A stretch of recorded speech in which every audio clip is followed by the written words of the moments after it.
ladies and gentlemen, it's my great pleasure to introduce our speaker today, Jeff Wheeler, Managing Director of Air Technique Sims. With over 20 years of experience in the air quality industry, Jeff has established himself as an expert in the field on continuous emissions monitoring systems. Today, Jeff will be sharing his insights on ammonia measurements in his talk. Jeff will discuss the ways this can be done, and will look at how you can save the world or your pocketbook. And now, without further ado, let me give a warm welcome to Jeff Wheeler. And as a little joke, Jeff wanted to remind everyone, if you don't like it, you can, or if you don't like air quality, then you can just stop reading. All right, so that was one of them. That's one of your options. The second one is Jeff's been involved in emissions monitoring for 20 years. After attending CAPCA for 10 plus years, it's time for his contribution to do more than just buy drinks. With an understanding of this ChatGPT, really known as Jeff. With an understanding of the science and the practical, realistic solutions are his desired result of this talk. So practical, realistic solutions. Jeff should know how to do that, as he's facilitated installation and operation of more than 100 monitoring systems in the Southeast. Brings that experiential knowledge to us today. His primary goal is to have you have a better perspective of the ways that ammonia can be measured, reducing wasted injections, and how it can be controlled by the end of this hour. So, who thinks the second one was ChatGPT? Who thinks the first one was ChatGPT? All right. You guys make good high school and college professors. All right, seriously, without further ado, Jeff, go on.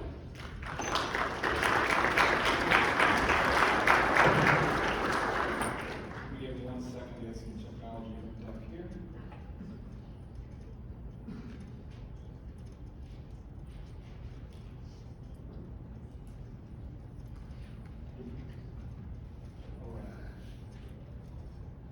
All right, well, hello. Thanks for having me here. I'm excited to speak here at CAPCA as we get to talk about something that you guys probably don't talk about very often. Ammonia, right? So most of the time, if you've got something that you need to control for NOx, ammonia is the typical methodology that somebody's going to do. We're going to kind of go through what you can do for ammonia. I've got a reasonably dense presentation here. I'll try not to be boring. So just know that there's going to be a lot of words that I'm not going to read through, but they'll all be in the presentation, and if you need a copy of it, I'd be glad to share. All right, so why we use ammonia in process control at all, right? So combustion, if you're creating energy, you're going to be likely doing combustion. Combustion often creates NOx. Any nitrogen compounds that are in your fuel will likely end up as NOx in your combustion products, right? In addition, if you're running hot, you're going to be creating thermal NOx, right? That thermal NOx is any N2 that's in your combustion air mixed with the O2, and that's just the end result, is you end up with NOx, right? And ammonia reacts with that NOx. So you can introduce ammonia into the gas stream, it will react to the NOx and turn it back into relatively inert things, such as into water. Right? And EPA is going to limit your emissions of NOx. They've been doing this since the rules were started in the 70s under Nixon, and the SCR is something that was they put the first patent on a U.S. SCR in 1959, and have really been using that as the industry standard for how to control NOx in the U.S. Right? And then there's all the words you can read later. Ammonia slip and why it happens, right? So if you are reacting your ammonia, or you're reacting your NOx with ammonia, you're going to end up with likely some overuse of the ammonia in order to fully react as much NOx as you possibly can, right? And that unused reagent on your SCR or your NCR is going to be referred to as ammonia slip. Right? The desired reactants, the thing you're trying to get your SCR, NCR to do, is going to be limited by the conditions. What are the temperatures going into it? What is the ambient pressure? What is the mixing rate? All of those things. And those things vary over time through the health of the catalyst, through the process changes upstream, and you never really know what that is. You can predict some of it, but you never really know what that is. And most tuning is done at a single point of measurement, right? They'll have the guy who's the expert on the ammonia system come out there, tune it, and get it just right. But then the next week, you've got a different weather situation. You have no idea what that's going to do to you, right? So there needs to be some way to tune and some way to get more precise with what you're doing, right? So ammonia, and so that's all the words that's going on there. And now let's talk a moment about why do we even care that you're slipping ammonia, right? The excess injection that you're putting in there is going to cost you money, right? Most everybody here is here because they work for some piece of industry. That piece of industry wouldn't be here if it didn't make a couple of nickels, right? So we want those things to be efficient in the things we're spending money on, we want to get the benefit out. So any excess is going to cost you money. Ammonia slip can actually also turn into PM 2.5. So you're not just dealing with the ammonia gas, but ammonia will selectively react with any sulfates or any nitrates to create salts. And those salts are often very small particles that will end up causing other kinds of havoc and dealing with other PM 2.5 considerations. And ammonia slip can lead to eutrophication. That's a really big word because I love big words. But effectively, that just means that you can over-fertilize the natural environment around you. Say there's a pond a mile from your facility. The extra ammonia that's in the air will act as fertilizer and could create things like an algal bloom inside that pond. That algal bloom will create a lack of oxygen, and so therefore the fish would end up dying off, right? The nitrogen, as most fertilizers use nitrogen, they use ammonium products to create that extra nitrogen in the soil. So if you end up emitting that, you are effectively raining down a little bit of extra fertilizer on everything around you, right? Lots of words about what I just said. The ammonia slip and how can it affect you? Some effects of running the excess slip are obvious, right? You're spending extra money you don't need. And then others are not so obvious, right? You save money, and both on reagent and on wear and tear. You may not think about, but all of the corrosion that might happen at any piece of metal in your facility is likely affected by the corrosive nature of an ambient condition. If you're putting out a couple of ppm of ammonia in your ambient condition, that's likely going to affect the air that all of that equipment is in and around, right? Not only do the ambient air around your equipment, but also inside the gas stream, right? If you've got a fan downstream of an SCR, and you're creating some small particulates from those salts, now you have an abrasive salt that's going to be hitting your fan, you have to replace your fan wheel more often. Any of those things are just going to be little bits that will come and make your entire system and your entire process work a little better if you control for that. Right? So feedback for efficiency, right? As we chat GPT, that's a big language model that gets lots and lots of data. I think the world can be a better world if you get more data to make better decisions. So my idea here in this talk is that if you get a direct measurement of your ammonia, you can run your SCR or your SNCR more efficiently, save money on the front end, save money on the back end, and end up with a win-win for everybody to just do it that way. So I'm going to be talking about how we can measure ammonia slip directly, right? The other way that you can tune for efficiency, and this is fairly typical with most of the SCR manufacturers, is to just measure for NOx destruction. The standard EPA guidelines would state that you need to control to a certain amount of emissions of NOx, and so therefore you need a certain destruction rate efficiency. So you measure an inlet and an outlet and see how much is destroyed, right? And so that is an effective way, but it leads to some level of slip. And you have no idea exactly what that slip is in ammonia. You only know how effectively it is scrubbing the NOx, right?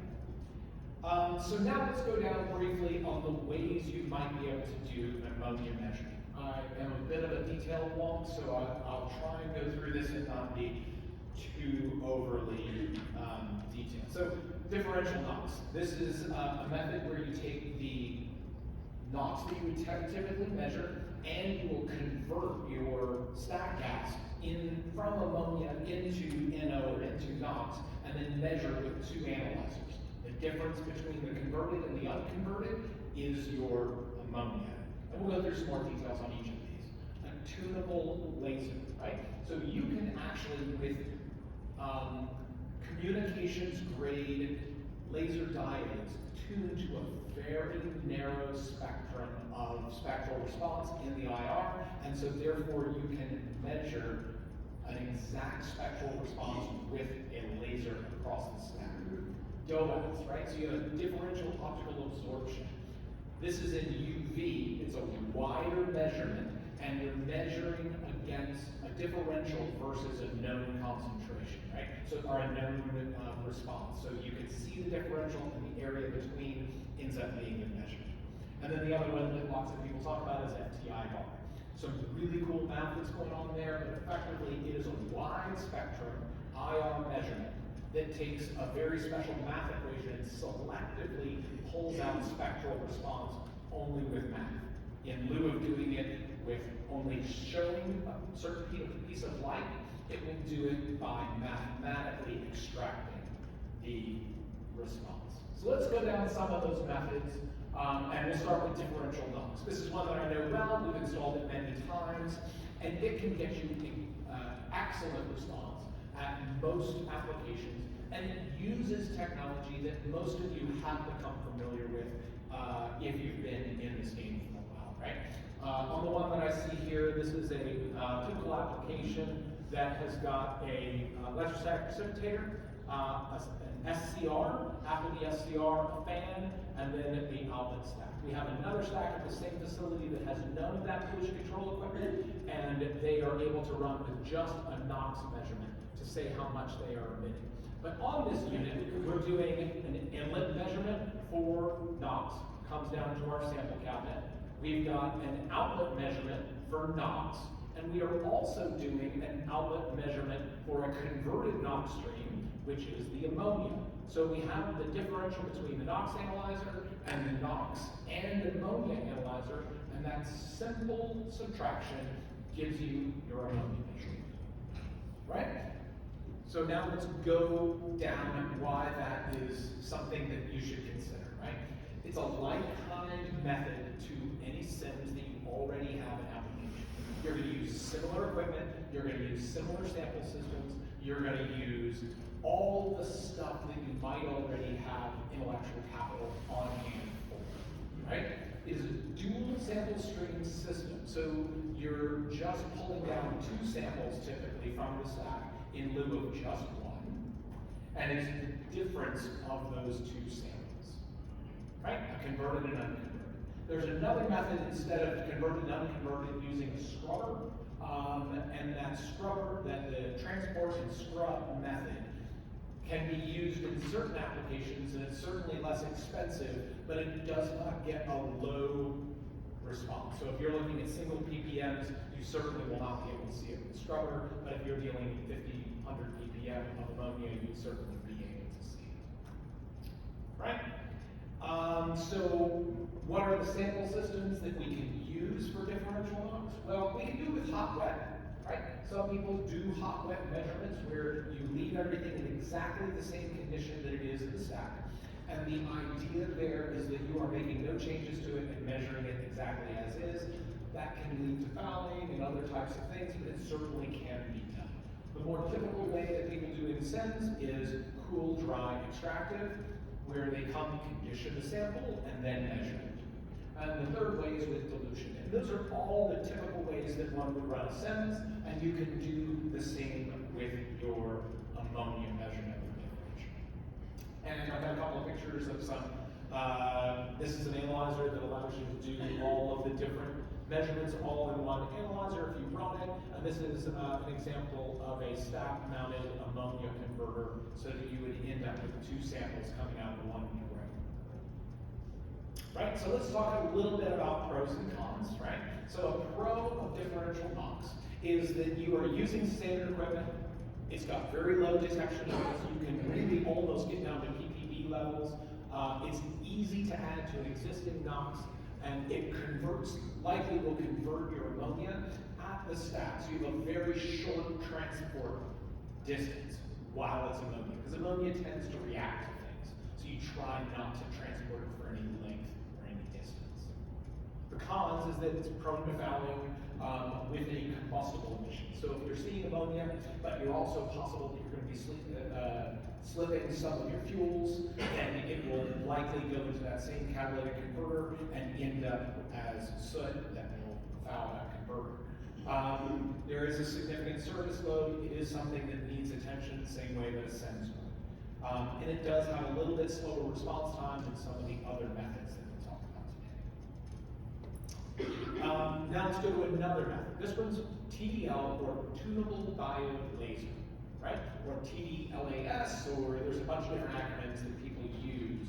But effectively, we are looking at a narrow band of response. If you see that one peak at 1512 nanometers, that is a response for ammonia. There are many peaks, but that's a typical one that is used. This particular TDL is using a cross-stack measurement with a corner cube so that it does one light path down through the gas stream, corner cube, and back for response. There are many different ways by different manufacturers, but that is one method. But typical to TDLs, you will be going across a duct or across a stack and measuring in situ, right?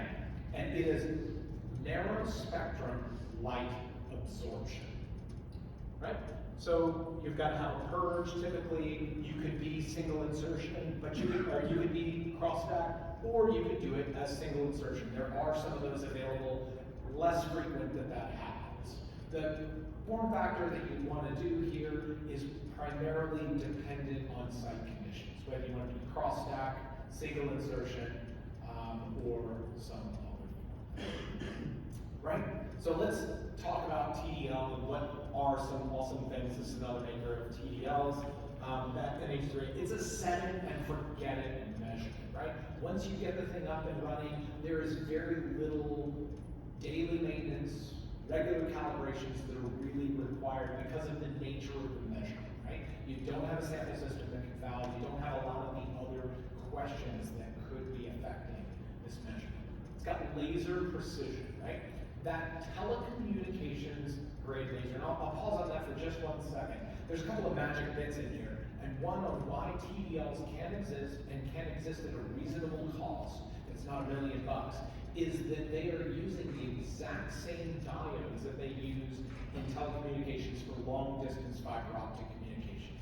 So in Sprint, MCI, all those guys created fiber that went across the country. They created these laser diodes and built millions of them. And then scientists were realizing that in those same spectra, in the same colors of light, they could measure certain components of interest. And ammonia is one of those. So when you run into TDLs, that's the reason that they can give it to you. It's not billions of dollars, right? And it's tuned to paint the spectrum. That's the magic. They found these diodes and then realized they could affect the voltage, the temperature, and a few other parameters in order to tune the voltage to go above or below. So if we had seen a spectral response right there, every diode isn't going to be the exact same color. So you can't assume the response. But if you tune the diode, now I can move across a known concentration, and I can tune my diode to be exactly on target. And that's what they do whenever they calibrate them at the factory, right? And then let's go to diodes, right? It's a diode, it's not a light bulb, and since it's a diode, it has extremely long life. Same way that LED bulbs in your house are going to go for 10 plus years, these diodes are going to go for a long period. I mentioned with them tuning the diodes, that means that it's factory calibrated in large part. Most of the time, most of the calibration is done at the factory, as opposed to SEMS, where most of the calibration is done in the field. Right? And then let's talk for a quick moment about spectral response, right? I'm not going to get too deep in it, but we've got a couple of different points where I see ammonia, right? So as we're creating any of these units, I can select which one of these ammonias is farthest away from the things you have in your stack therefore being able to eliminate interference before it's even started. So whenever somebody comes to you and goes, oh, I need an application sheet that tells me all these things that are in there, it's a pain, I get it, but that helps the engineers to tune this piece of equipment before it's actually provided, and to ensure that it will be able to see response with that. And we're looking at this 1512, so if I look on this was micrometers, so I'm actually looking at this 1.5, I go right up, and that's where my ammonia is, right? And they use that one because it's far away from CO2, it's far away from water, all of those other things that are likely interferons. Right? So here's some pros and cons of TDLs, right? Pros is it's a super fast response time. It's able to process responses likely less than 10 seconds. Huge repeatability. You're looking at a narrow point of light. You can get low detection levels. 1 to 2 ppm is very reasonable with a TDL. And there's no sample handling whatsoever. Cons, any of the service must be done on the stack. Anything goes wrong, if it's raining, you gotta go up there. There's really no way around it, right? You cannot read in the PPB ranges with normal equipment. There's typically a TDL, because we're narrow band, we're only looking at one thing. They tune the whole piece of equipment around one measurement in most applications. And the one that a lot of people get hung up on is there's no daily calibration check. Really possible. Since you're in situ, the only way you could challenge the system with a known concentration is to flood your entire stack with a known amount. And that's just impractical, right? Then let's go to another type of measurement, DOAS, right? This one is the really long name is differential optical absorption spectroscopy. Say that 3 times fast. So it's a little different because it, instead of measuring in IR, is measuring in UV, right? So when you're measuring in UV, you're going to have completely different interferences, you're going to use completely different light spectrum, and that allows you to see things that likely were not well seen in the IR. And the other magic here is because we're a wide spectrum analysis, we can see more than one peak with the same unit, right? So if we were looking, this is what we're looking at on our IR spectrum for our tunable laser diode. Let's switch to what we're looking at in UV. In UV, we're looking between 200 and 230 nanometers versus 1500 nanometers, and look at all these peaks of things you might be interested in. Are you interested in ammonia? Likely, if you're interested in ammonia, you're going to care about anion. And if you're on many places, you might also be interested in SO2. So from the same piece of equipment, you might be able to get your entire monitoring done with the same piece of equipment. Of course, everything depends on the facility. Right? So here is why you might want to consider a DOAS, right? It's a direct connection to the measurement, and so it's only light, there's no transfer. It uses the UV spectrum. The UV spectrum rejects a lot of the interferences that happen in the IR spectrum. And it's distinct. It's more distinct in the UV than it is in the IR. So you're able to see more precisely each one of your readings. And these guys are typically very stable readings because it's using the same concept as what we're looking at in TDL. You have a tuned light, you're able to see it with a single detector, and it stays in stack, right? So here's a couple of different forms, right? TDL is pretty much most of the time across the stack, and DOAS can be across the stack, just like that. I put up a couple of different manufacturers here. It could be single insertion.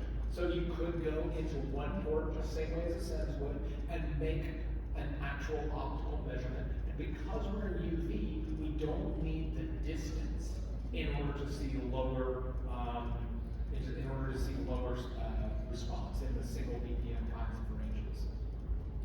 And there are people who make extracted flooded cell units for this. So you do the same kinds of SENS concept where you hold down a sample, bring it down to a bench analyzer, and then do the same light trick with that. But that typically has all of the sample system problems that you would have with other guys, and then just ends up being a little bit more expensive.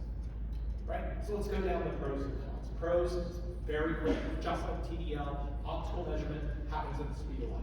High linearity, again, that's really because it's in the UV, gives you better linearity than you would in the IR. No sample handling, low detection limits, and can be paired with other measurements that are likely to be of interest in the same unit, right? The cons is same as the other lasers, you're gonna have to go to the stack to do any services, right? You typically cannot read in the PPB levels.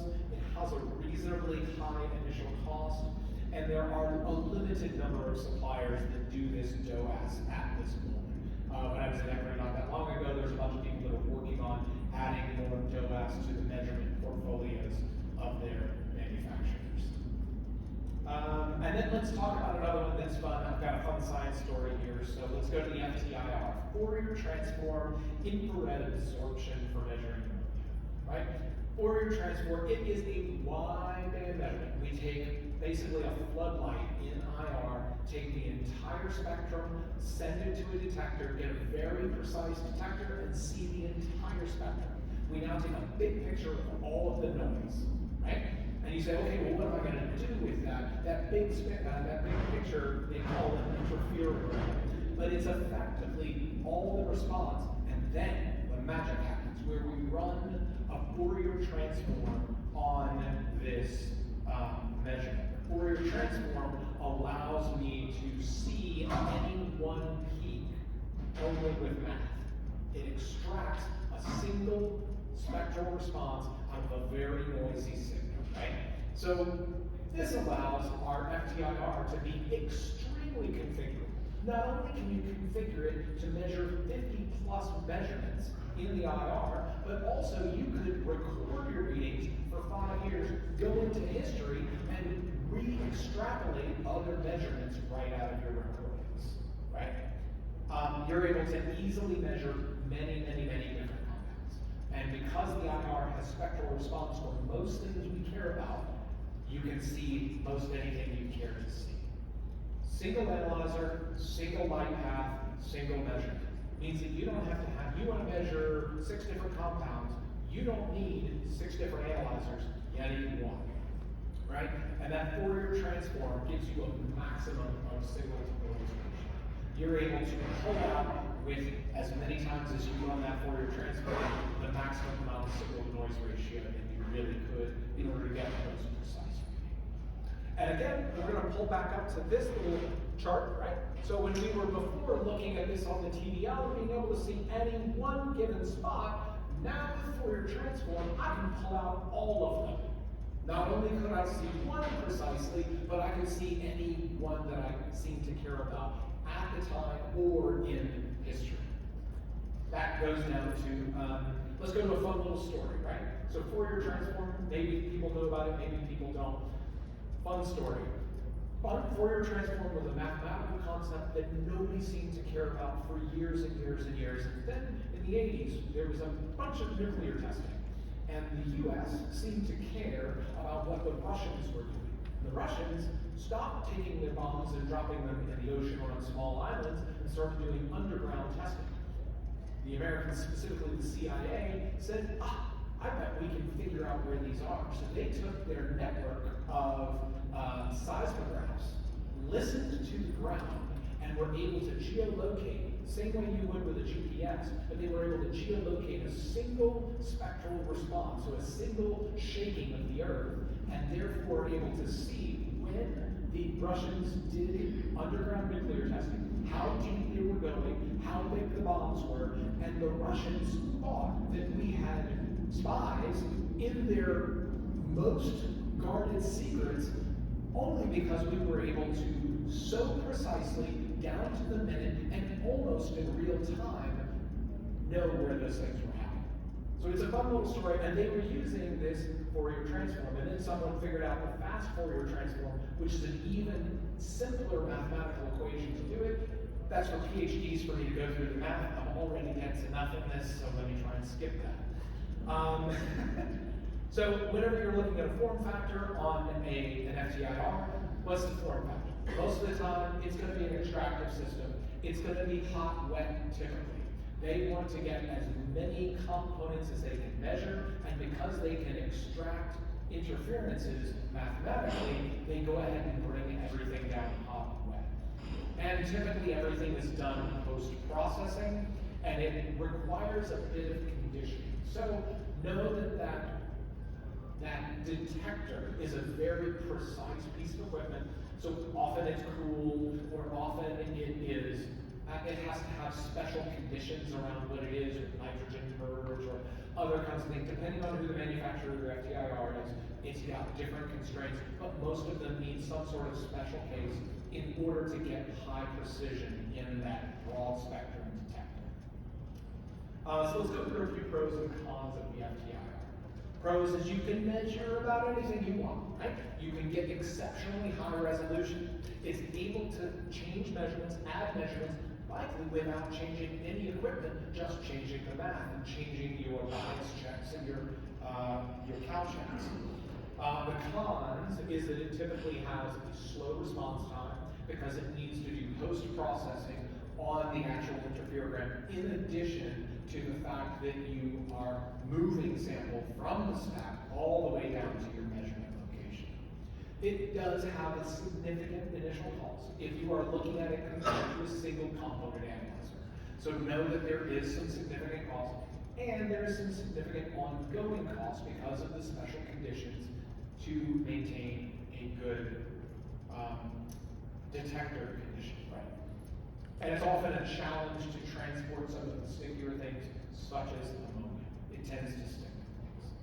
So I'm not going to kid myself, that was all science, that was so that I can tell myself, well, actually. But now let's talk about the money. The reason that a lot of people do what they do is to see what it's going to cost them, and this is why you would actually do it. When you're running an ammonia injection, when you are running an SCR, it costs money to run it. I pulled up a study from 2003 that said if you have a 500 megawatt unit running SCR, you might be putting in $2 million worth of ammonia into your SCR in a given year. $2 million of ammonia is not enough to scoff at, right? So that's a significant condition. If you've got a bigger unit, you're going to be dealing with even more, right? You can measure inlet outlet to give some feedback. That some feedback can reduce your usage some, but if you go all the way to looking at both your outlet NOx and your ammonia, you can get the maximum amount of efficiency out of the unit. Speaking to a couple of manufacturers that we deal with, many of them are running at 15% excess ammonia. If you're running at 15% excess ammonia and you're able to bring that down to 5, your SCR payback is likely going to be 2 to 3 years for purchasing a system, in addition to the benefits that aren't even accounted. That's just in reagent use, right? The data is going to help you to try to run a little bit of statistics and a little bit of math to figure out what the savings might be if you were able to reduce your usage by 10%. On, let's say, 120,000 pounds an hour boiler, you might save $300,000 in a given year, right? If you've got one that only runs during ozone season, that's a little less, about $140,000, $130,000.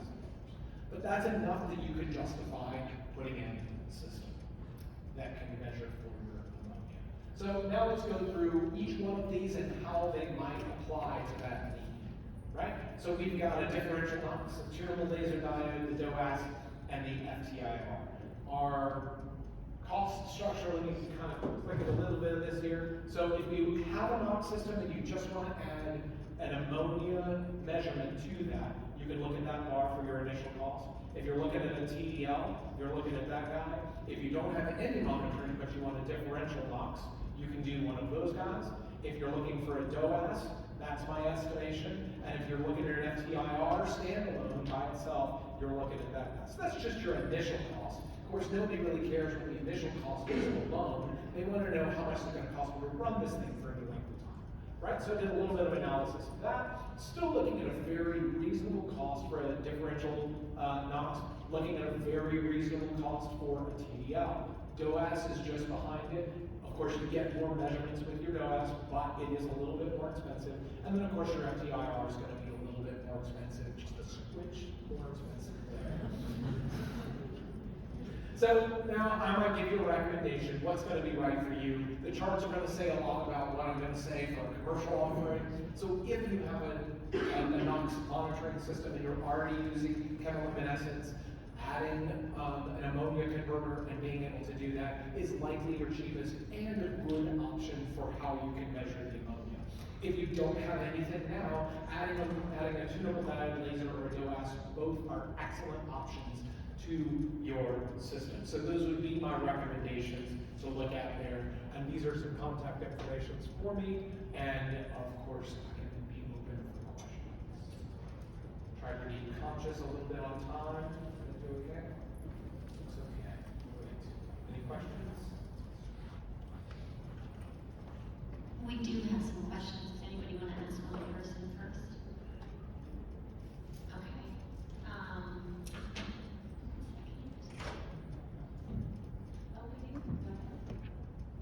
What impact does saturated moisture have on the choice of ammonia cells? Yes, so if you've got water in liquid form, you need to be very careful about that. Your TDL in most cases is going to be out because you're going to get direct interference with that moisture. Your DOAS in some conditions can be used.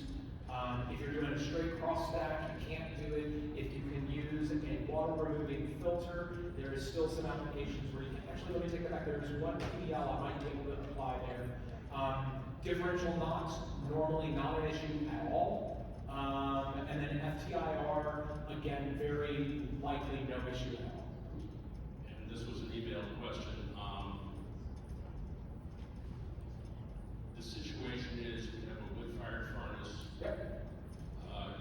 Providing direct heat to a dryer, creating a high VOC discharge stream. Yep. We have an SNCR. We've added a thermal oxidizer afterwards.